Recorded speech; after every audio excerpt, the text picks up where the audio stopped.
ایک گنہگار شخص تھا، بدکار تھا، سیاکار تھا، شرابی تھا۔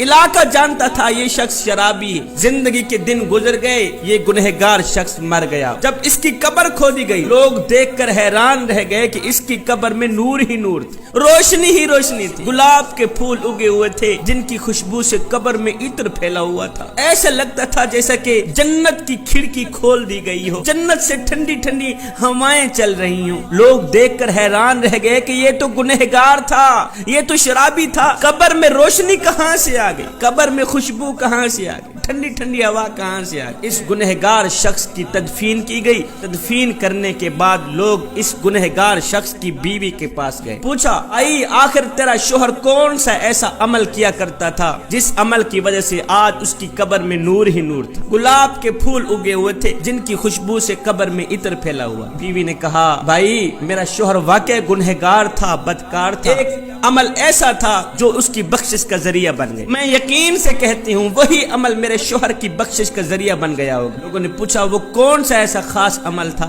تو اس کی بیوی نے کہا وہ عمل یہ تھا کہ جب فجر کی اذان آتی تھی، فجر کی اذان سن کر میرا شوہر کیا کرتا، میرا ایک بچہ تھا جس کی عمر 4 سے 5 سال کی تھی، میرا شوہر اپنے بچے کو اٹھاتا، بیٹے اٹھو، خود بھی وضو کرتا، اپنے بچے کو بھی وضو کراتا، وضو کرانے کے بعد اس کی انگل پکڑ کے یہ کہتے ہوئے مسجد کی طرف چلا جاتا بیٹے آؤ جس مالک کا کھاتے ہیں اس کے گیت گانے چل، آؤ بیٹا جس مالک کو ساری کائنات سجدہ کر رہی، چرند پرند انسان حیوان ساری کائنات اس وقت جس کریم رب کے آگے جھکی ہوئی ہے، آؤ اس کریم رب کے آگے جھکنے جائیں، آؤ بیٹے نماز پڑھنے جائیں۔ ہو سکتا ہے 5 سال کا بچہ تھا، 5 سال کے بچے کو یہ کہتا بیٹے ہو سکتا ہے یہ نماز ہماری زندگی کی آخری نماز۔ جب نماز پڑھنے کے بعد گھر میں آتا، میرا شوہر ان پڑھ تھا، پڑھا لکھا نہیں تھا، گھر میں آتا قرآن مجید اٹھاتا، پہلے اس کی زیارت کرتا، پھر قرآن مجید کی سطروں کے اوپر ایسے انگل پھیرتا آتا، اس کو بسم اللہ تک پڑھنی نہیں آتی، انگل پھیرتا آتا، ساتھ میں کہتا کہ میں بدبخت ہوں، پڑھ تو نہیں سکا، چلو میرے پاس علم نہیں ہے، قرآن کی زیارت کرنے کے لیے اللہ نے مجھے آنکھیں تو دی،